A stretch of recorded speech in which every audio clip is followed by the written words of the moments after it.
अस्सलाम वालेकुम। आज के इस लेक्चर में हम सर्कुलेशन को डिस्कस करने वाले हैं। तो आज हमने स्टार्ट किया है चैप्टर नंबर 12 जो है, जो कि सर्कुलेशन से रिलेटेड चैप्टर है। तो आज हमने उसको स्टार्ट किया है और आज हम सर्कुलेशन के हवाले से जो जनरल कॉन्सेप्ट्स हैं वो आज हम डिस्कस करेंगे। तो जो भी आपके कन्फ्यूजन है इंशाल्लाह इस वीडियो को देखने के बाद जो बेसिक कॉन्सेप्ट हैं आपके वो क्लियर हो जाएंगे।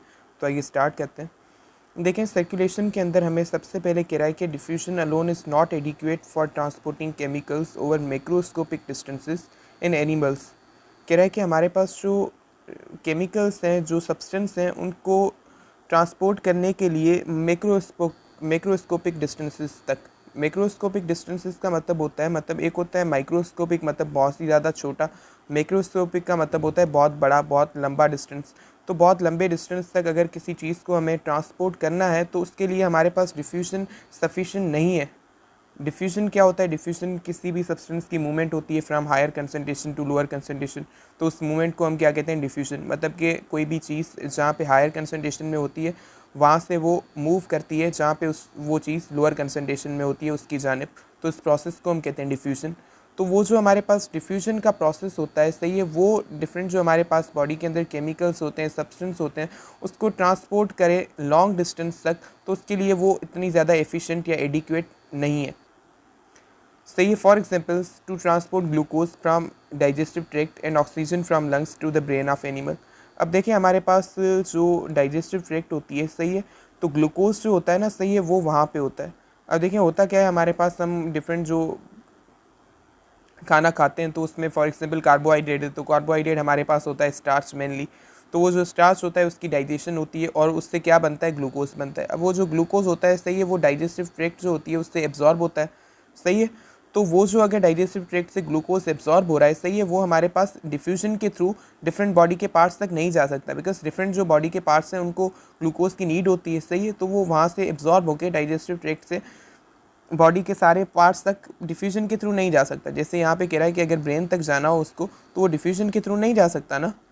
अगर उसको डाइजेस्टिव ट्रैक्ट से जाना हो ब्रेन तक, तो वो नहीं जा सकता डिफ्यूजन के थ्रू। या फिर ऑक्सीजन है जो वो लंग्स से हमारे पास होता क्या है कि हमारे पास जो पूरा एक रेस्पिरेटरी सिस्टम होता है, तो बाहर का जो एनवायरनमेंट है वहाँ से ऑक्सीजन आती है।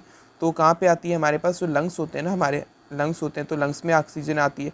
तो जैसे ही वो लंग्स में हमारे पास ऑक्सीजन आई, तो वहाँ से उसको different parts of the body तक जाना है। जैसे यहाँ पे कहना है अगर ब्रेन तक जाना है उसको लंग से, तो कैसे जाएगा? वो डिफ्यूजन के थ्रू तो नहीं जा सकता ना। तो वही एक्सप्लेन कर रहा है कि जो हमारे पास डिफरेंट बॉडी के पार्ट्स हैं ना, सही है, वहाँ तक ऑक्सीजन को जाना है या फिर उस वहाँ तक ग्लूकोज को, न्यूट्रिएंट्स को जाना है, सही है, फ्रॉम डाइजेस्टिव सिस्टम, या ऑक्सीजन को फ्रॉम लंग्स या रिस्पायरेटरी सिस्टम। तो वो डिफ्यूजन के थ्रू नहीं जा सकते बिकॉज वो इतना ज़्यादा एफिशिएंट नहीं है फिनोमिनन।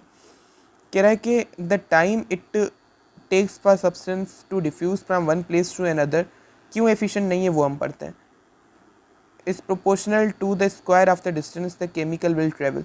कह रहा है कि हमारे पास कोई भी सब्सटेंस है ना, उसको एक जगह से लेके दूसरी जगह तक अगर उसको डिफ्यूज़ होना है, तो उसको जो टाइम लगेगा ना, टाइम लगेगा, टी लगेगा टाइम, वो डायरेक्टली प्रोपोर्शनल होता है to the square of the distance that it covers. मतलब कि यहाँ से यहाँ तक अगर किसी चीज़ को डिफ्यूज़ होना है तो उसके लिए जो उसको टाइम लगेगा, वो जितना फासला उसको तय करना है ना, उसके स्क्वायर से क्या है? डायरेक्टली प्रोपोर्शनल है। फॉर एग्जांपल इसको इतना फासला डी तय करना है, तो उसका जो स्क्वायर होगा ना, उससे वो डायरेक्टली प्रोपोर्शनल होगा। मतलब आप सोचिए कितना ज़्यादा टाइम लगेगा। अब जितना फासला होगा उसका भी स्क्वायर टाइम ज़्यादा टाइम लगेगा उसको, मतलब उसके भी स्क्वायर जितना हमारे पास टाइम ज़्यादा लगेगा। मतलब इतना ज़्यादा अगर टाइम लग रहा है इस डिफ्यूजन के लिए, तो वो सीधी सी बात है, एफिशिएंट नहीं है ना ट्रांसपोर्ट के लिए। तो अब क्या है बॉडी में, चाहे एनिमल्स हो या हमारी बॉडी के अंदर, वो क्या चीज़ है जो डिफ्यूजन की ज़रूरत पेश नहीं आने दे रहा? मतलब वो ये सारा काम ट्रांसपोर्ट का सरंजाम दे रहा है, डिफ्यूजन की ज़रूरत ही नहीं है ट्रांसपोर्ट के लिए, वही सारा काम सरंजाम दे रहा है। तो वो क्या है? वो एक्चुअली है सर्कुलेटरी सिस्टम। वो सर्कुलेशन का मेकेनिज़्म है, वो सर्कुलेटरी सिस्टम है, सर्कुलेशन वाला पूरा एक सिस्टम है, सही है। तो वो ये प्रॉब्लम को सॉल्व करा है by ensuring that no substance must refuse very far to enter our liver cell. मतलब किसी भी चीज़ में किसी सब्सटेंस को जाना है, जैसे ऑक्सीजन को, ग्लूकोज को, वहाँ से डाइजेस्टिव ट्रैक्ट से, रेस्पिरेटरी सिस्टम से ऑक्सीजन को आके सेल्स में जाना है, एक मिसाल लेते हैं। तो या फिर हमारे पास सेल से कार्बन डाइऑक्साइड जो होती है वो सेल से बाहर जाती है ना, तो उसको भी लंग्स में जाना होता है, सही है, तो वापस उसको जाना है। या जो डिफरेंट हमारे पास सेल के वेस्ट प्रोडक्ट होते हैं, सही है, वो हमारे पास किडनी तक जाते हैं, सही है, एक्सक्रिएशन के लिए। तो उन सब पर्पज़ के लिए हमारे पास सब्सटेंसेस को डिफ्यूज़ होने की ज़रूरत ही नहीं है। मतलब सेल में आना है, सेल से जाना है दूसरी किसी जगह पे, तो उस ट्रांसपोर्ट होने के लिए उनको डिफ्यूजन की ज़रूरत ही नहीं है। तो वो चीज़ इंश्योर करा है सर्कुलेटरी सिस्टम। मतलब वो सर्कुलेटरी सिस्टम ही है ना, सही है, उसी का काम है उन चीज़ों को ट्रांसपोर्ट करना, किसी डिफ्यूजन की ज़रूरत ही नहीं है। बाय ट्रांसपोर्टिंग फ्लूइड, अब सर्कुलेटरी सिस्टम में क्या होता है, ट्रांसपोर्ट होती है फ्लूइड, फ्लूइड का ट्रांसपोर्ट होता है थ्रू आउट द बॉडी, और वो हमारे पास क्या करती है, जो बॉडी के सेल्स का एक्विस एनवायरनमेंट होता है उसको कनेक्ट कर देती है to the organs that exchange gases, nutrients and disposes of waste. कह रहा है कि हमारे पास क्या होता है कि जो ऑर्गन्स होते हैं, सही है, जो गैस का एक्सचेंज में इन्वॉल्व होते हैं, वो कौन सा होता है, वो होता है हमारे पास लंग्स होते हैं, सही है। न्यूट्रिएंट्स हैं, सही है, वो कहाँ से एब्जॉर्ब होते हैं, वो जीआईटी से होते हैं, मतलब कि गैस्ट्रोइंटेस्टाइनल ट्रैक्ट होती है, डाइजेस्टिव सिस्टम होता है उससे। जो वेस्ट ऑफ को डिस्पोज ऑफ कर रहे हैं ऑर्गन, वो कौन से होते हैं, स्किन होता है, किडनी होती है, मेनली किडनी होती है, स्किन भी ये वेस्ट को निकालने का काम करती है। तो ये हमारे पास हो गए वेस्ट को एक्सक्रीट करने वाले ऑर्गन। तो ये सारे जो ऑर्गन्स होते हैं, सही है, इनसे दूसरे जो बॉडी के सेल्स हैं ना, उनका कनेक्शन लाजमी है। तो हमने कहा कि उन सेल्स से सब्सटेंसेस को, वो जो ऑर्गन है हमारे पास जो कि गैसेस, न्यूट्रिएंट्स वगैरह की एक्सचेंज वगैरह के लिए इन्वॉल्व हैं, सही है, तो उन तक अगर जाना है सब्सटेंस को, या वहाँ से सेल्स की, बॉडी के सेल्स तक सब्सटेंस को जाना है, या सेल्स से इन ऑर्गन्स तक आना है, तो उसके लिए हमारे पास ये जो सर्कुलेटरी सिस्टम है ना, ये क्या कर रहा है, ये फ्लूइड को ट्रांसपोर्ट करवा रहा है। मतलब पूरी एक फ्लूइड होती है जो बॉडी में ट्रांसपोर्ट हो रही है थ्रू आउट द बॉडी, और वो जो एक सेल्स है ना, उनका जो अंदर एक्विस एनवायरनमेंट है, उसको वो पूरा कनेक्ट कर रहा है with the organs that exchange gases.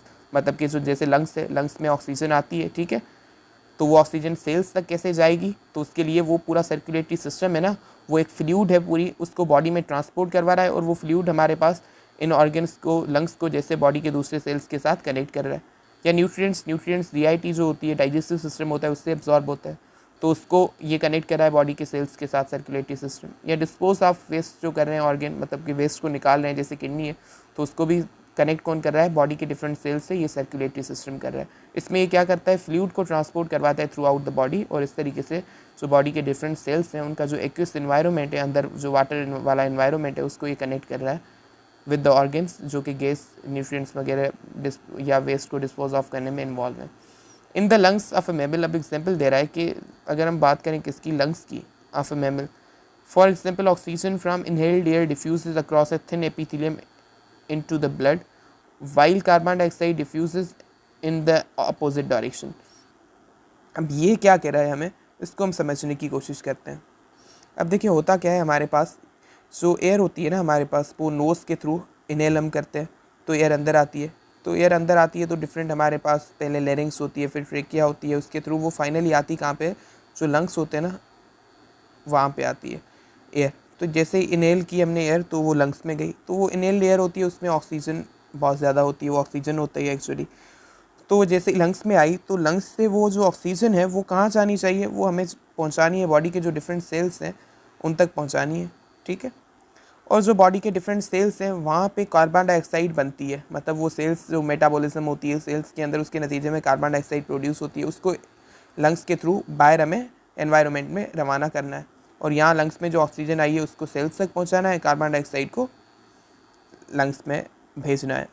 तो कैसे वो प्रोसेस होगा, अब देखिए होता क्या है कि ये जो हमारे पास आई है ना ऑक्सीजन, ये क्या होती है, ये यहाँ से डिफ्यूज़ होती है, मतलब यहाँ से डिफ्यूज़ होके जो ब्लड होता है ना, ब्लड होता है, ब्लड की यहाँ पे लंग्स के अंदर बहुत सारी क्या होती है, कैपिलरीज होती है ब्लड की।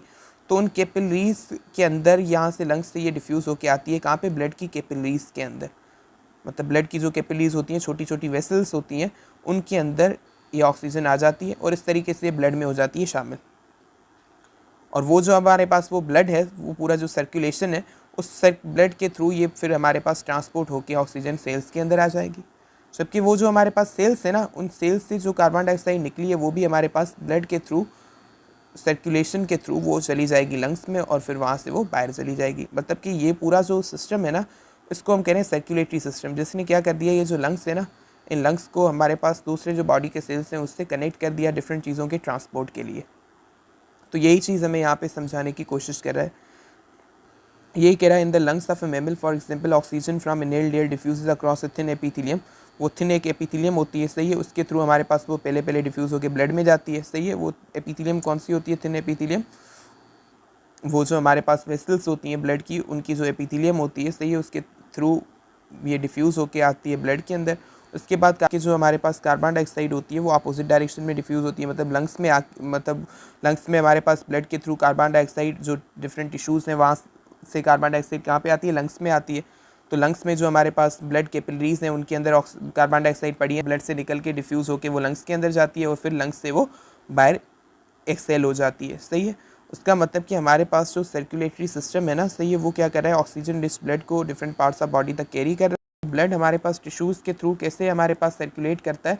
तो वो टिश्यूज़ के थ्रू जो सर्कुलेट कर रहा होता है तो वो कैपिलरीज होती हैं, एक स्मॉल वेसल्स होती हैं, उनके अंदर मूव करता है, सही है। मतलब कि डायरेक्ट जो टिश्यूज़ होते हैं ना उनके कॉन्टेक्ट में ब्लड नहीं आता, सही है, वो कैपिलरीज के अंदर मूव करता है। And chemicals are transported between the blood and interstitial fluid that directly bathes the cells. कह रहा है कि और हमारे पास जो सेल्स और के अराउंड जो इंटरस्टिशियल फ्लूइड होता है उसके और ब्लड के दरमियान फिर चीज़ों की एक्सचेंज होती है। तो इसका क्या मतलब हुआ, इसको भी समझते हैं। अब देखिए हमारे पास क्या होता है, हमने कहा कि ये फॉर एग्जांपल हमारे पास सेल्स है, तो ये सेल्स के अंदर डायरेक्ट ब्लड कोई जाएगा नहीं, मतलब चीज़ फॉर एग्जांपल कोई डिलीवर करनी है, ये ब्लड है हमारे पास, तो ये ब्लड जो है ना, इसको अगर ऑक्सीजन इन सेल्स को डिलीवर करनी है, सही है, तो ये सेल्स के अंदर नहीं जाएगा, ये सेल्स से कांटेक्ट में नहीं आएगा। ये ब्लड है सेल्स के अराउंड कैपिलरीज जो कि एक ब्लड की वेसल्स होती हैं, नालियाँ होती हैं ब्लड की, उसके अंदर ये फ्लो करेगा। और फिर क्या होगा कि हमारे पास जो सेल्स होते हैं ना, इन सेल्स के अराउंड एक फ्लूइड होती है जिसको हम कहते हैं इंटरस्टिशियल फ्लूइड। क्या कहते हैं उसको? हम इंटरस्टिशियल फ्लूइड कहते हैं, इंटरस्टिशियल फ्लूइड कहते हैं, सही है। तो ये जो हमारे पास इंटरस्टिशियल फ्लूइड होती है, सही है, वो इंटरस्टिशियल फ्लूइड सेल्स के अराउंड होती है। तो उसके और जो ब्लड के दरमियान जो एक्सचेंज होती है, सही है, डिफरेंट सब्सटेंसेस की होती है। मतलब कि यहाँ से ब्लड से चीज़ें हैं ना डिफ्यूज़ होके आएंगी इस इंटरस्टिशियल फ्लूइड में, और इंटरस्टिशियल फ्लूइड से जो चीज़ें ब्लड में जानी है वो चली जाएंगी, सही है। और इस तरीके से हमारे पास जो ब्लड है ना, वो डिफरेंट टिश्यूज़ हैं वहाँ से चीज़ें लेता है और चीज़ें डिलीवर करता है, और फिर वो डिफरेंट जो दूसरी जगह हैं वहाँ तक उन चीज़ों को पहुँचाता है, ट्रांसपोर्ट करता है। तो यही सारा पूरा प्रोसेस होता है, ठीक है। ये जो हमने बात की थी ना, ये बात हमने की जो मेमल्स होते हैं उनकी। तो ये मेमल्स जो होते हैं ना, इनके अंदर हमारे पास सर्कुलेटरी सिस्टम ये वाला होता है, मतलब कि हमारे पास कैपिलरीज के अंदर ब्लड फ्लो कर रहा होता है या वेसल्स के अंदर। बाकी कुछ ऐसे होते हैं हमारे पास एनिमल्स होते हैं, बहुत ज़्यादा लोअर एनिमल्स, जिनके अंदर क्या होता है कि ब्लड वेसल्स के अंदर फ्लो ही नहीं करता, वो टिश्यूज़ से डायरेक्ट कॉन्टेक्ट में होता है, सही है। बट अब हम जो बात करें ना कैपिलरीज वाली, ये उनकी बात है जिनके अंदर क्लोज सर्कुलेटरी सिस्टम होता है। इसको भी हम आगे डिटेल में सीखेंगे।